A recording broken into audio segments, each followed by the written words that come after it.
Ban penchlur bat I min si mi kisamla bakin mi syakman ban Kyntiew ye ki kam Jngohkai Pyrthei umentri rang ba kajala rengkat umentri ketana tourism ba Paul Lingdo kila pelat pai ba haduk khat artli ki kali remdor ki badai ki innova Krista. Habakren hakajunga lang hne kasngi umentri rang ba ulo ongru baling ba ki kam lajong kin khmi lenti ba anla ban I kam kella de ki phau hajar ngot kisamla hakashisnem. This deserves a huge round of applause now. The life jackets now. All right. First one we have Hill Tribe Adventure Sobar, to be followed by Integrated Village Cooperative Society, followed by Nomads Adventure. Nomads Adventure. Golden Arrow Travels Private Limited.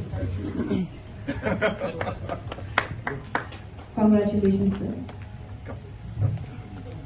Then we have Pioneer Adventure Tour. Pioneer Adventure Tour. That on an annual basis, we have, as of now, we have roughly about 60,000 youths who join the workforce every year. And this is based on the data of 18 years back, the birth rate, and based on that, on the 18 years, we presume that a person is ready to work and joining the workforce. So if you were to go with that explanation and that kind of justification, then roughly about 60,000 youths are joining the workforce every year. And 18 years from now, we will have 80,000 youths joining the workforce every year. And if you were to compare that to the kind of jobs that are coming out in the government, in different departments, in different district selection, police, and all the other agencies, MPSC roughly has about average of 400 vacancies every year.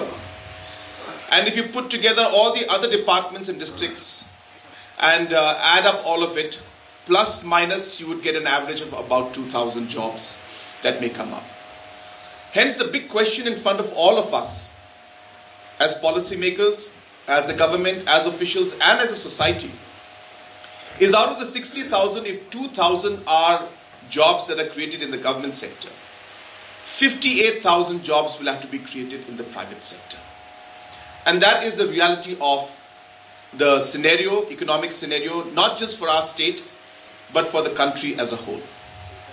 India has a very, very large youth population, which is of course the biggest strength, but at the same time it is the biggest challenge also for us.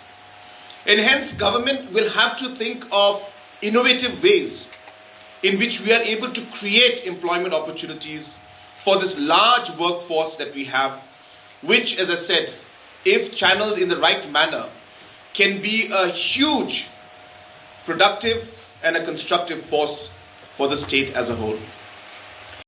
This is going to be a very dynamic process. Now we gave about 16 vehicles today. We have planned to give 50 in this particular financial year. And God willing, if all goes well, we are able to create the finance that we require.